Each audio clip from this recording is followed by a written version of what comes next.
larger group together that will take notes of what is being said and then present it back to the larger group. Then when you divide into smaller groups of approximately 8 people, then in each group you also have a facilitator. And the facilitator aims to... People's assemblies are a way for larger groups of people, say more than 10 or 12 people, to make a collective decision in a way that truly represents the will of all of these people, in which all voices are heard equally and in which everybody can have a say. And they are a nice opportunity, other than just with decision making, they are also a nice opportunity for us to actually practice collective group decision making and get familiarized and get experience with direct democracy and people decision making, because it's something we often don't do too much anymore in our current lives and systems. Like even deciding what to have for dinner can be a hassle. So imagine doing that with 100 people. We like to collectively explore the tool that is People's Assembly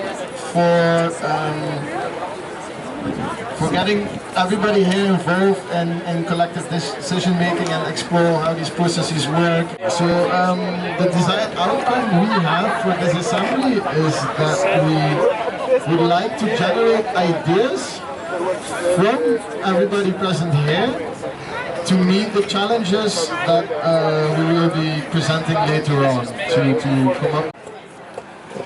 Anybody? Yes.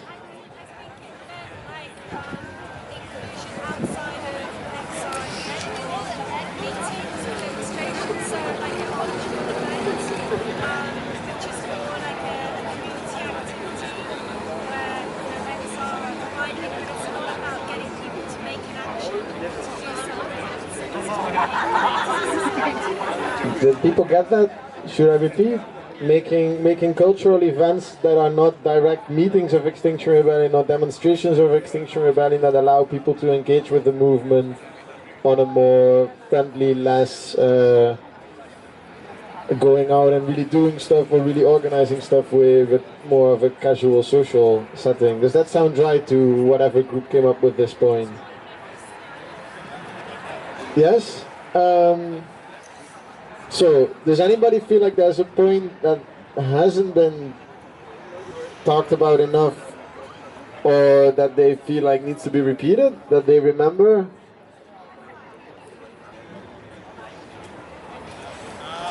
Yeah, it was just like that. A big part of inclusivity can be, making sure that we have a good time here with each other and are really conscious about that.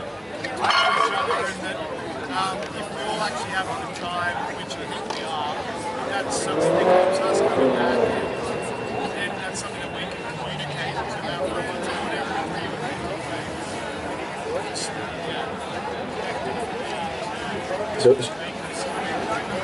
So being conscious about the quality time that we share here, spend here together, and bringing that out into our daily lives and communicating that to the people we interact with on a daily basis. Yeah, that sounds nice. We can go together to the Against Trump March on the 2nd of September, where a lot of different movements are joining in as XR, to show solidarity with the different movements and involve them in XR. Thank you. Are there other proposals for how to get involved with other yes? If we could develop a register or like a list or a database of different groups, what they are constantly or what they're fighting for, and then it's easy to communicate with them and send information. So create a database of other organizations. When we make an invitation to an event, for example, an XR event, we could just invite them. Yes. So when we make an invitation for XR events, we invite other anti-oppression and social justice groups. Ooh, popular. Again, then there is the question of what is inclusivity. Does anyone have a proposal of how to move forward with this question? Yes? Yeah, I think we should just be very clear that we don't want any racist or homophobe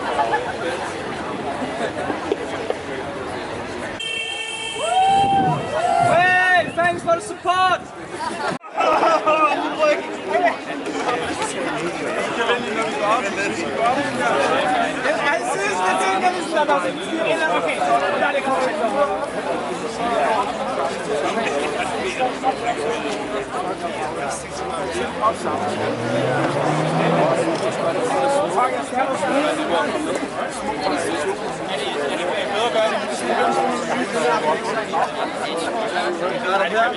Jeg ligger for det, og hvis man er bagved, det kan man ikke se.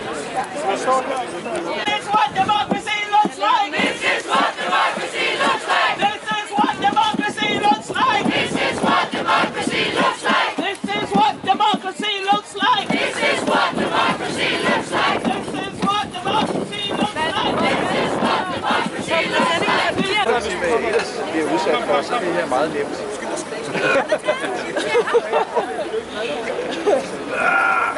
Det er godt. Så længe jeg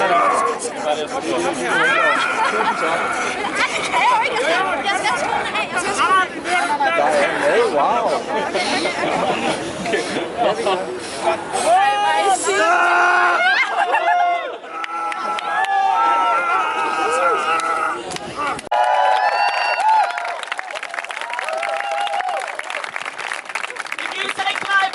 If I say climate, you say justice. If I say climate, you say justice. If I say climate, you say justice. Climate, justice. Climate, justice. Climate, justice. Climate, justice. This pollution. Shut it down. Shut it down. This pollution. Shut it down! This pollution. Shut it down! This global warming. Shut it down! This global warming. Shut it down! This pollution. Shut it down! This pollution. Shut it down! This pollution. Shut it down! This pollution. Shut it down! This global warming. Shut it down!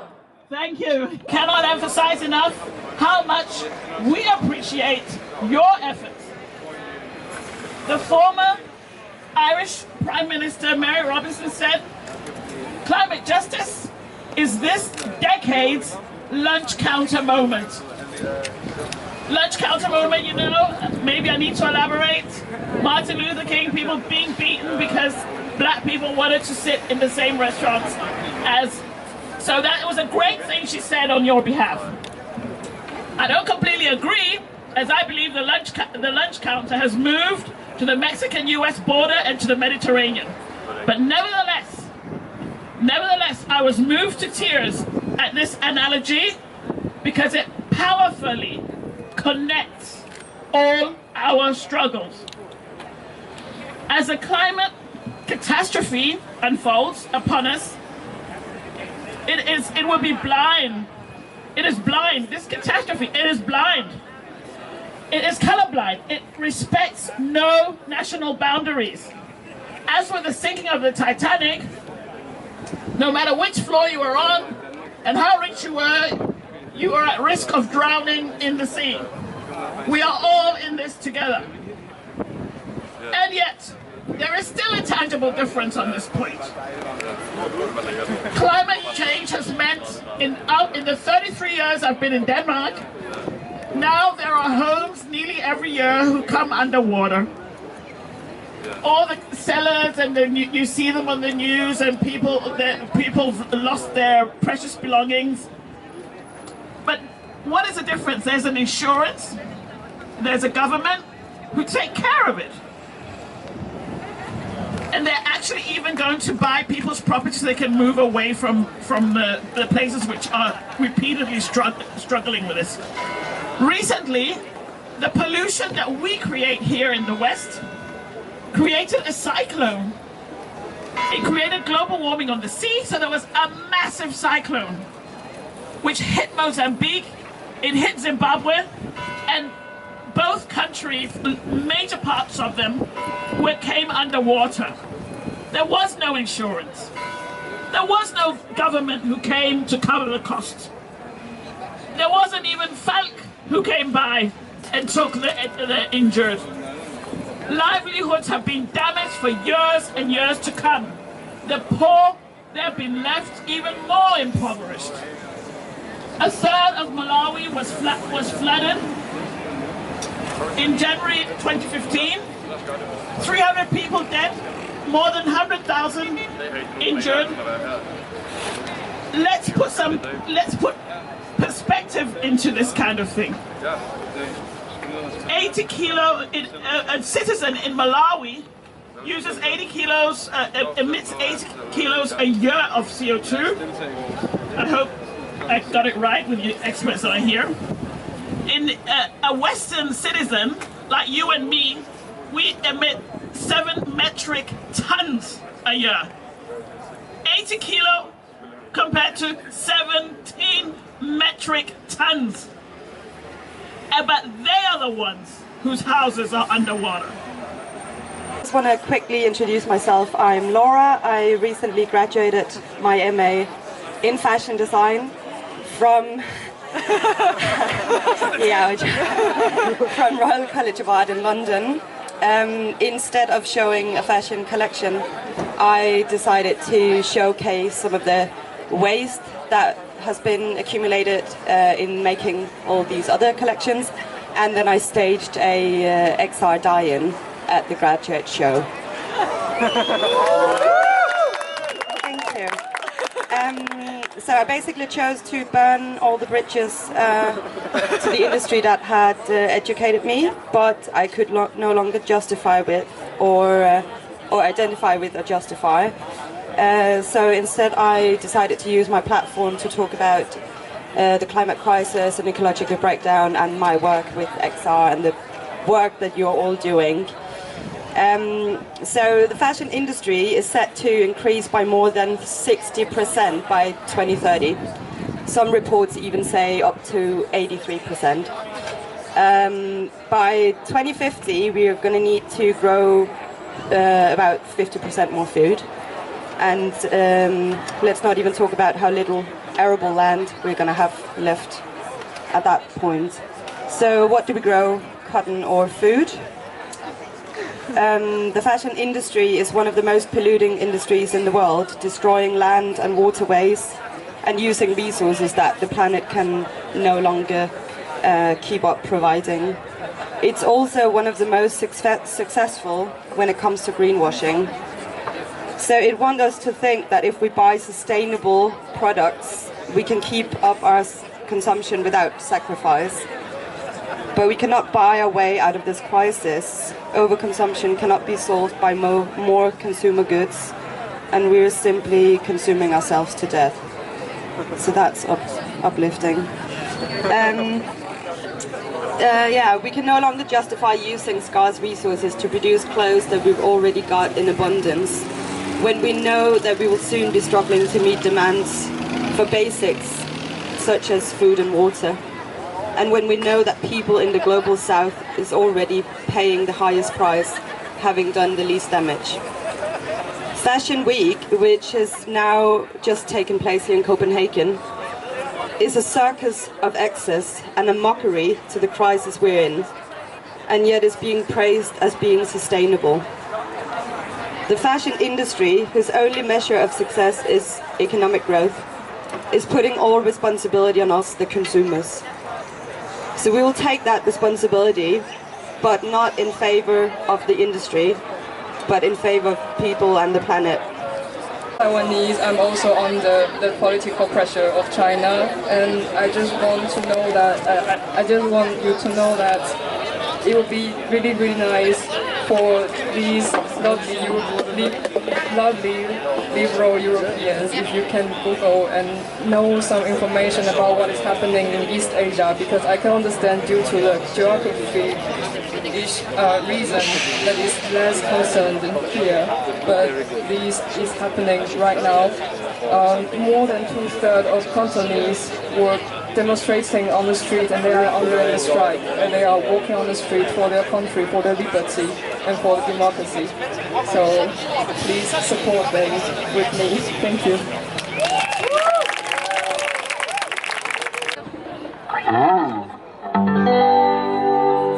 Yeah!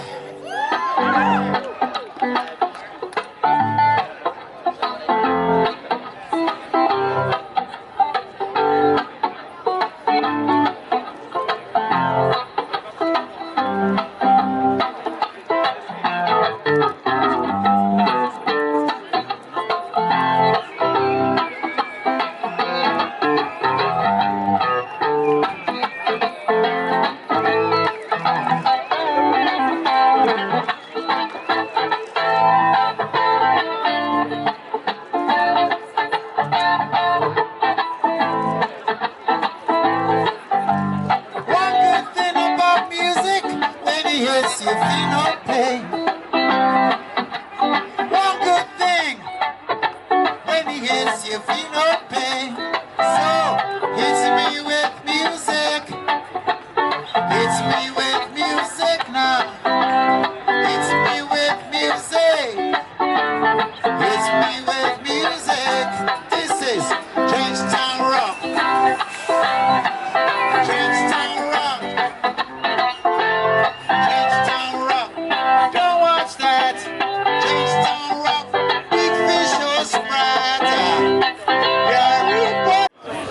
Right now, to be quite honest, what you're doing is the only thing that makes sense in this city. This is sanity. That's what you guys are practicing right here. Sanity. You know, insanity is something which most insane people don't know that they're being insane. And insane has been normalized for profit and all manners of things. But this here, reacting like this, and all you sitting down and going through the workshops, you can feel you're starting a fire, right? I mean, this is a blazing fire. It's absolutely sane to put it right across the office over there. I love that. I was on my way to do a very sane thing to Christiania to have myself a little bit of a sane high. And then you guys kind of like interrupted that. Now that takes a lot. Yeah. Cause when I want my smoke, I want my smoke. Yeah. And I looked around and I said, hey, what these kids are doing is not no joke. I'll have to postpone the smoke. Yeah. Listen, I come a long, long, long way. I would like to just play music for you, but that's what I've been doing for many people, and they know me just for playing music. But usually when I play music, people wonder, why are you not famous? Why don't we see you on TV? Why blah, blah, blah, this and blah, that?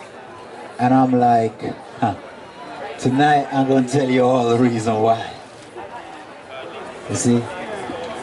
I came to this country, not for the first time, but to live here. I came to go to school here at the age of 15. I came in 1986, which makes me soon 50. Now, the year that I came here, a lot of things were going on with young people here. I did not know about it. I only found out later when I started doing my research. In 1986, you had kids who got together for a thing similar to this, but on a larger scale, that had to do with nuclear proliferation. And then out of that came a group called Next Stop Nevada, where they wanted to go into the desert in Nevada where the atom bomb testing was going on. That was some brave youths from Denmark who wanted to do that. And they got a lot of opposition from the older people in the World Climate Council, or whatever Peace Council, World Peace Council was called. So, out of Next Stop Nevada came something called Next Stop Moscow, I believe it was. Yeah, it was. Yeah, and a lot of youths. Out of Next Stop Moscow came, at least in Aarhus, where I grew up, mostly. You had something called the Frontlöven. Out of Frontlöven came Chaospiloten. And the guy who was the top of the chaos pilot and is now sitting in that building. You all know who that guy is. I was team 6 of Chaos Pilots in Aarhus. Yeah. Team 6. Oh, motherfuckers. Alright, let me tell you something. When I left when I was in team 6, I was talking about this shit. And they were laughing at me.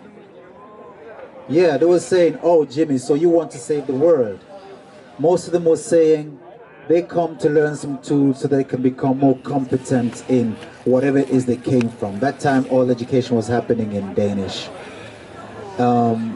So I was shocked because I'd always been this type of person. I left school when I was 18 because I had come from Africa and Europe was the image of everything successful. But when I came here, I learned for the first time that we're destroying the planet. And I was like, what kind of thing is that? Destroying the planet? And then my entire vision of Europe kind of like started crumbling. That was the time I started listening to reggae music, Bob Marley and Redemption song and all of that. I was just 17. And I said I wanted to leave school. And they said I couldn't leave school because I was 17. So I had a bit of a confrontation with my father and the school rector and all that. So then time goes by and I became 18 and I showed up at the office and the head teacher knew exactly what was going on. He says, oh, you've come. I say, yeah, and he prepared the papers and I signed myself out. And everybody asked me what was I going to do. I said, well, I'm just going to go out and help Bob Marley sing redemption songs. Because my classmates were all about getting big marks in school and this and whatever, blah, blah, blah, blah. So by the time I got to Chaos Pilots, after I'd gone to London and played music and done my thing, started writing songs and doing exactly what I'm doing now, going and getting some smoke and getting active with activities. So at Chaos Pilots, that's what brought me into Chaos Pilots. And that's also what took me out of Chaos Pilots, because I was thinking, all right, this is not the environment for me. Because we need to move faster, and I wanted Africa to be part of it, so I knew I had to go to Africa and all of that, and blah, blah, blah, blah, blah. So I came to visit, and Team 13 was having a Christmas party, and I said, yeah, well, I'm in Denmark, let's go for Christmas party, Chaos Palace, you know. And Team 13 was talking climate, and I was like, what the fuck? That was cool. So what team did you say you are? Jesus Christ. So now you're radicals. You're coming after Ufe, aren't you? Listen, climate is not something that you politicize. Climate is not something you talk about a program in a political party that has another program or whatever. It is not a second-class thing. It is an urgent thing that comes very first. The climate is you waking up in the morning, brushing your teeth, taking a bath. You don't discuss those things. You get on with it. And that's what you're doing. What I like about today is that it's not about the big crowd. It's not about making noise. It's about what are we gonna do, all right? I don't know what they're doing in there. But if anybody passes by here, they can see what you're doing. And this is a People's Assembly. I love it. I respect it. I support it. And most of all, I'm glad that I took the steps that I took, because otherwise, from my generation, I would have to face you guys and you'd have to ask me, what the fuck were you doing? Because this is not something you leave for your children to do. This is not something you leave for your children to do. To figure out, and then to put out on some voting ballot, make people vote, and that, this is not something you treat like that. So, alright, we keep working, and I'm gonna get back to music. You want some music now? Yeah! Rastafari, give thanks, sides, power.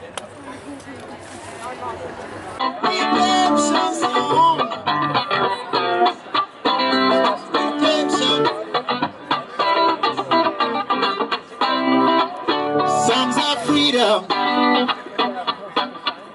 It's gotta change. I can tell. Gonna have to be. I really wanna do it, baby. From the bottom of my heart, I've got to do it. Really got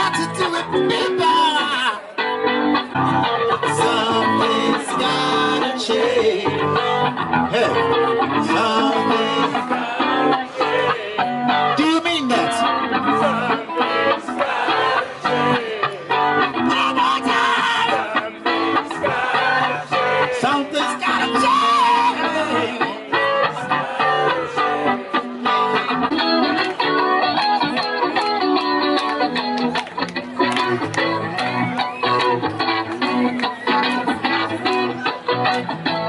Don't give up the fight.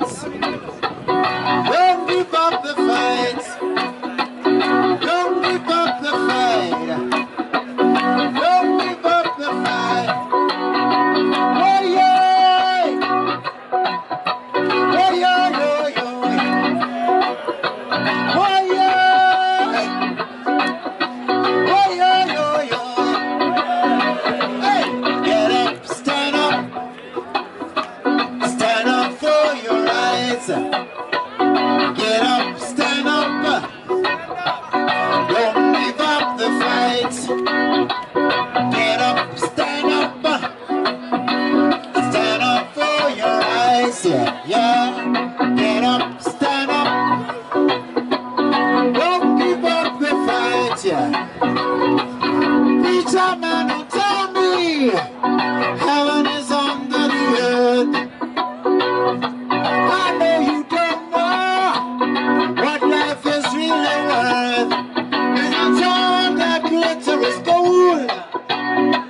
Half the story has never been told. Now you see the lights. Stand up for your rights. Never, never, never, never, never, never, never. I never, never, never, never, never, never, never, never, never, never. Don't give up the fire. Don't give up the fire. Don't give up the fire. Oh yeah. Oh yeah, yeah, yeah. Oh yeah. Oh yeah, yeah, yeah. Oh